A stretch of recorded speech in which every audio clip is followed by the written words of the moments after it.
धाकड़ खबर, बेखौफ सुबह, बेबाक अंदाज। धाकड़ खबर के न्यूज रूम से मैं आपके साथ हूं अकरम रईस खान। उत्तर प्रदेश का एक जिला है बाराबंकी। बाराबंकी जिले की एक तहसील है राम सनेही घाट। इस तहसील परिसर में बताया जा रहा है 100 साल से पुरानी एक मस्जिद थी, जिसको चंद दिन पहले, एक हफ्ता ही हुआ है, सोमवार के दिन की बात है, पूरी सिक्योरिटी लगा के रात के अंधेरे में ढा दिया गया है। जिसके बाद से ये खबर अब नेशनल ही नहीं, इंटरनेशनल मीडिया में सुर्खियां बटोर रही हैं। पूरे मामले को लेकर तरह तरह के अपडेट आ रहे हैं, जिनसे आपको अवगत कराने की कोशिश में धाकड़ खबर भी लगा हुआ है। जैसे पहला अपडेट हमने आपके सामने रखा कि मस्जिद को कैसे ढाया गया, डीएम का इस पूरे मामले में क्या कहना है। इसके अलावा दूसरा अपडेट हमने आपको रखा कि कांग्रेस और सपा के लोग जब पहुंचे तो शहर का मंजर कैसा था, या जिला अधिकारी ने जो मीटिंग की तो उसके बाद किस तरीके का आश्वासन दिया गया, या उन लोगों ने किस तरीके की डिमांड रखी। तीसरा अपडेट हमने आपके सामने रखा था जो इस पूरे मामले की पैरवी कर रहे हैं हाईकोर्ट के अंदर, जफर याब जिलानी, जो हमारे इस इंटरव्यू के कुछ ही देर बाद खबर आई कि गिर गए हैं, उनको चोट लग गई है, वेदांता में उनको भर्ती कराया गया। अब खबर आ रही है कि उनकी हालत बेहतर है, उनसे दोबारा इंटरव्यू करने की कोशिश करेंगे। उनसे बातचीत करते हुए वो एक इंटरव्यू आपके सामने रख चुके हैं। तो 3 हुए, आज चौथा अपडेट आपके सामने ही रखने जा रहे हैं कि फिलहाल क्या स्थिति है वहां पे। और इसके अलावा एक इंटरव्यू कल आप सुबह धाकड़ खबर पे देख सकते हैं, वो जरूर देखिएगा, एक पत्रकार का जो जमीनी सतह पर पहुंचे और उन्होंने खुद अपनी आंखों से जो देखा वो आपको खुद बयान करेंगे। लेकिन अभी फिलहाल शुरुआत करते हैं 6 बड़े अपडेट्स के साथ। चलते हैं पहले अपडेट की तरफ। तो पहला अपडेट हमारे हिसाब से जो फिलहाल बन के आ रहा है वो ये कि बाराबंकी की गरीब नवाज मस्जिद परिसर में 5 लोग कुछ कवरेज करने पहुंच गए। आजकल तो आपको पता है सोशल मीडिया का ज़माना है और डिजिटल मीडिया का ज़माना है, लोग चले जाते हैं, कवरेज करते हैं, दिखाते हैं अपने सोशल मीडिया प्लेटफॉर्म पे। तो बताया जा रहा है कि वहीं से फेसबुक लाइव शुरू कर दिया। उसी के चलते जो पुलिस और प्रशासन के वहाँ पे कर्मचारी थे वो इन लोगों से भिड़ गए, और भिड़ गए तो आरोप है कि इन 5 लोगों ने तहसील परिसर में खड़े होकर, जहाँ बताया जा रहा है चारों तरफ पुलिस फोर्स लगी पड़ी है, तो वहाँ प्रशासनिक कर्मचारियों पर हमला कर दिया। इसके बाद पुलिस को बुला लिया गया, पुलिस तो मौके पर खड़ी थी, इनको पकड़ लिया गया और इनको राम सनेही घाट थाना ले जाया गया, जहां एक लेखपाल यानी कि पटवारी की तहरीर पर इनके खिलाफ एफआईआर दर्ज की गई है। ये 5 लोग हैं और पांचों के पांचों लोग बताया जा रहा है ये लखनऊ के रहने वाले हैं और शुक्रवार की शाम की ये खबर बताई जा रही है। थोड़ा सा इनके नाम भी जान लीजिए। उनके नाम बताए जा रहे हैं। एडिशनल एसपी हैं यहाँ के एएसपी मनोज पांडे। उनके मुताबिक खबर छपी है कि भैया जेल तो गए लेकिन अभी इनके खिलाफ और एक्शन लिया जाएगा, यानी कि इन्हीं को ऐसे मसल दो, ऐसे रगड़ दो ताकि दूसरा कोई यानी कि यहाँ पे हिम्मत ना जुटा पाए। मोहम्मद साद एक नाम, दूसरा नाम मोहम्मद नदीम है, नदीम खान, और तीसरा नाम है सुलेमान, चौथा नाम है फारूक अहमद खान और 5वां नाम है मोहम्मद कामिल। इन सब पर एफआईआर दर्ज कराकर इनको जेल भेज दिया गया है। चलते हैं दूसरे अपडेट की तरफ। दूसरा अपडेट भी बात की ऐसे मामले की, भाई कवरेज करने जा रहे हैं तो हो सकता है पत्रकार हों, किसी जो है सोशल मीडिया प्लेटफॉर्म से जुड़े हुए हों, ऐसे ही और पत्रकार हैं वो भी लोग जा रहे हैं। तो ऐसे एक पत्रकार हैं आयुष तिवारी, वो भी पहुंच गए लखनऊ से अपनी पूरी यूनिट के साथ। जैसे ही वो वहाँ कवरेज करने की कोशिश कर रहे थे पुलिस वालों ने उनको रोक लिया। लेकिन ये अलग बात है कि उनका नाम आयुष तिवारी है, उनके खिलाफ कोई एफआईआर दर्ज नहीं की, ना ही उनको उठा के जेल में डाला। हमारी आयुष तिवारी से बात होगी, हम उनका इंटरव्यू रिकॉर्ड करने जा रहे हैं और कल सुबह धाकड़ खबर पर आपको इंटरव्यू देख सकते हैं जिसमें आयुष तिवारी बताएंगे कि कैसे कैसे क्या क्या उनके साथ हुआ है। लेकिन फिलहाल की जानकारी के मुताबिक बताया जा रहा है कि उनको भी कवरेज करने से रोक दिया और उनको उस परिसर से बाहर निकाल दिया, और जब तक वो बाहर नहीं निकले तब तक पुलिस वहीं पर डटी अड़ी खड़ी रही। इसके बाद ये लखनऊ पहुंच गए हैं। आगे की जानकारी के लिए देखिएगा सुबह इनका एक बेबाक इंटरव्यू। अभी चलते हैं तीसरे अपडेट की तरफ। वक्फ बोर्ड के पूर्व निरीक्षक यानी कि जो एक रिटायर्ड इंस्पेक्टर हैं उस समेत 8 लोगों के खिलाफ, जिसमें मस्जिद कमेटी के ज़्यादातर लोग हैं, एफआईआर दर्ज कराई गई। और जानते हैं एफआईआर काहे में दर्ज कराई? 420 धोखाधड़ी जालसाजी के तहत एफआईआर दर्ज कराई गई है, जिसमें बताया कि वक्फ बोर्ड में इंस्पेक्टर रहते हुए मोहम्मद ताहा ने फर्जी तरीके से इस मस्जिद का गरीब नवाज मस्जिद के तौर पर वक्फ बोर्ड में रजिस्ट्रेशन कर दिया, जबकि सरकारी संपत्ति पर बनी हुई थी।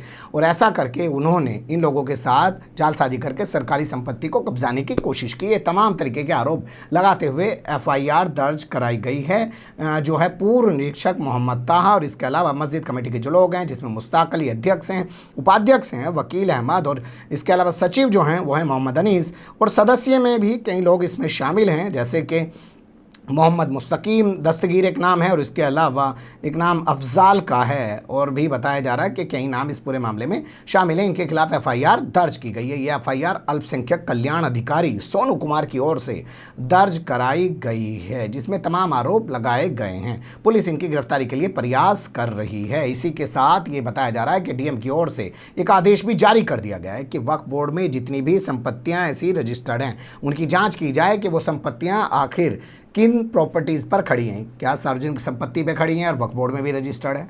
तो ये तमाम पूरे ज़िले के अंदर एक जांच का आदेश दे दिया गया है। यानी कि जो मामला उठा था राम सनेही घाट तहसील परिसर की मस्जिद से, वो मामला अब बढ़कर और बड़ा हो गया है। बता दें कि मस्जिद कमेटी का जो दावा है वो कुछ इस तरीके से है। वो कहती है कि 1960 में जब चकबंदी हुई, जानते हो ना, जो गांव देहात के लोग सब जानते, चकबंदी का मतलब पूरी ज़मीन की बंदोबस्ती करना।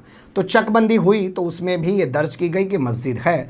1990 में दोबारा से चकबंदी हुई, उसमें भी रिकॉर्ड में दर्ज है कि मस्जिद है। तो उनका दावा ये है कि रिकॉर्ड में मस्जिद है और 1968 से ये वक्फ बोर्ड के अंदर रजिस्टर्ड भी है गरीब नवाज मस्जिद के नाम पर। जबकि पुलिस प्रशासन का या डीएम का या तमाम रेवेन्यू ऑफिसर का ये कहना है कि यह अवैध रूप से बना हुआ एक आवास था, कोई धार्मिक स्थल या मस्जिद नहीं थी। चलते हैं अगले अपडेट की तरफ। अब यहाँ बात कर लेते हैं उत्तर प्रदेश के सीएम आदित्यनाथ योगी की, या यूं कहें यूपी सरकार की। तो यूपी सरकार इस मामले को लेकर कुछ एक्टिव नजर आई है। पूरे मामले में छींचा लेदर होने के बाद सरकार ने इस मामले की जांच के लिए 3 लोगों की कमेटी बना दी है, जिसमें अल्पसंख्यक कल्याण एवं वक्फ डिपार्टमेंट के यानी कि वक्फ विभाग के जो स्पेशल सेक्रेटरी हैं, जिन्हें आप हिंदी में विशेष सचिव कह सकते हैं, शिवाकांत द्विवेदी उनका नाम है, उनकी अध्यक्षता में 3 सदस्यीय कमेटी बनाई गई है, जिसमें लखनऊ जो मंडल है उस मंडल के जो अल्पसंख्यक कल्याण विभाग के डिप्टी डायरेक्टर हैं, जिनका नाम है राहुल गुप्ता, उनको शामिल किया गया है। इसी तरीके से अयोध्या मंडल के जो अल्पसंख्यक कल्याण विभाग के डिप्टी डायरेक्टर हैं उनको भी शामिल किया गया है। इन तीनों अधिकारियों को कहा गया है कि 15 दिनों के भीतर ये अपनी तमाम रिपोर्ट, भाई जो भी अच्छी बुरी रिपोर्ट है वो सरकार के सामने पटल पे पेश कर दें। देखना दिलचस्प होगा क्या ये रिपोर्ट 15 दिन में आ पाएगी या इसका टाइम बढ़ता चला जाएगा, और 15 दिन में आएगी तो क्या गलत क्या सही ये रिपोर्ट देते हैं ये अधिकारी, ये भी काफ़ी दिलचस्प होगा। चलते हैं अगले अपडेट की तरफ। यहाँ बात कर लेते हैं थोड़ा सा इलाहाबाद की। इलाहाबाद के हवाले से खबर छपी है हिंदुस्तान अखबार में कि वहाँ पे कई स्थानों पर धरना प्रदर्शन किया गया है बाराबंकी की इस मस्जिद को लेकर, यानी कि प्रयागराज में जो है धरना प्रदर्शन हुआ बाराबंकी की मस्जिद को लेकर।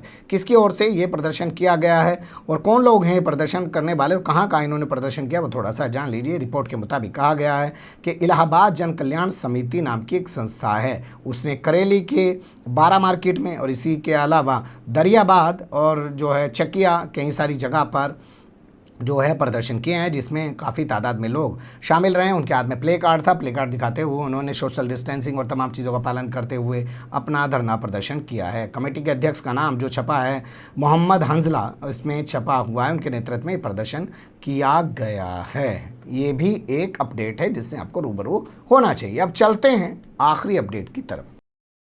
यहाँ बात करेंगे हम बीजेपी विधायकों की, बीजेपी के सांसदों की। जी हाँ, यहाँ बीजेपी के विधायक और बीजेपी के सांसद जो पहले कभी इस मस्जिद को लेकर कुछ नहीं बोल रहे थे, क्या कोई लेटर दिखा पाएंगे बीजेपी के विधायक या सांसद जिन्होंने कभी आपत्ति दर्ज कराई हो, या कोई भगवा ब्रिगेड का आदमी ही दर्ज करा दे आपत्ति कि साहब ये तहसील परिसर में जो मस्जिद है इसको यहाँ से हटाया जाए? एक मामला निकल के नहीं आ रहा। अगर है तो प्लीज़ उसको सामने लाइए, उस पर भी बात करने की कोशिश की जाए।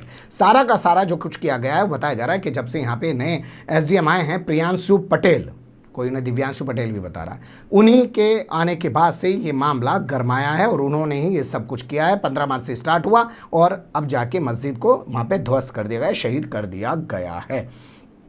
तो कैसे कैसे ये बीजेपी के विधायक और सांसद नजर आ रहे हैं। जैसे बताया जा रहा है कि फतेहपुर से बीजेपी के विधायक जो है सकेंदर, उन्होंने पत्र लिख दिया है कि फतेहपुर एरिया के अंदर, ये बाराबंकी में आती विधानसभा, वहाँ पे जितने भी ऐसे अवैध निर्माण बने हैं जांच कर उन पर कार्रवाई की जाए, चाहे पढ़े ही वो वक्फ बोर्ड में दर्ज हो। इसी तरीके की बात बीजेपी के जो सांसद हैं बाराबंकी से उपेंद्र सिंह रावत, उनके हवाले से आ रही है कि उन्होंने बाकायदा पत्र लिख के कहा है कि वक्फ बोर्ड के रजिस्टर्ड करने के बाद जो ज़मीनें ऐसी कब्जा रखी हैं उन सब ज़मीनों की जांच की जानी चाहिए, उन संपत्तियों की जांच की जानी चाहिए।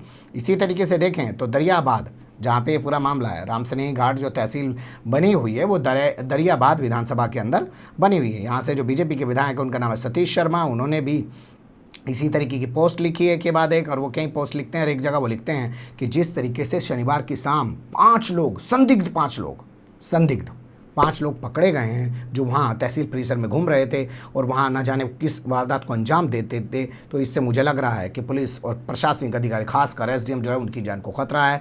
मैं योगी सरकार से यानी कि उत्तर प्रदेश शासन से अनुरोध करता हूँ कि वो तहसील परिसर की और इन अधिकारियों की सुरक्षा सुनिश्चित करने की कोशिश करे, ये कहा गया है इनके जरिए। इसी तरीके से इस पूरे मामले में अयोध्या के जो सांसद हैं वो कौन सा पीछे रहने वाले थे वो भी एक्टिव हो गए, तो वो भी सामने आ गए हैं। उनका नाम है लल्लू सिंह। बताया जा रहा है कि उन्होंने राम से नहीं घाट पहुंच के, जो भी वहाँ पे बताया जा रहा है कि सर्किट हाउस है, वहाँ पे उन्होंने प्रेस कॉन्फ्रेंस की और प्रेस कॉन्फ्रेंस करने की बात कहा कि जिस तरीके से अवैध निर्माण को, मस्जिद नहीं बोल रहे हैं, अवैध निर्माण को प्रशासन के लोगों ने ढाया है, बहुत ही अच्छा काम किया है, उनकी जितनी प्रशंसा की जानी चाहिए उतनी कम है। यानी कि उन्होंने पीठ थपथपाई है और कहा है कि और जगह भी इस तरीके के एक्शन होने चाहिए। तो यही कुल मिला के ताज़ा अपडेट उभर रहा था। मुझे लगा कि तमाम चीज़ों से आपको रूबरू कराया जाए। बने रहेगा धक्कड़ खबर के साथ। फिलहाल कमेंट्स के रूप में आप लोग अपनी राय दे सकते हैं, खबर को लाइक कर सकते हैं, चैनल को सब्सक्राइब कर सकते हैं और ज़्यादा से ज़्यादा हमारी खबरों को शेयर कर सकते हैं। फिर ऐसे ही किसी सुलगते हुए या उलझते मुद्दे लेकर मैं आपके सामने हूँगा हाजिर। फिलहाल अभी मुझे दें इजाज़त।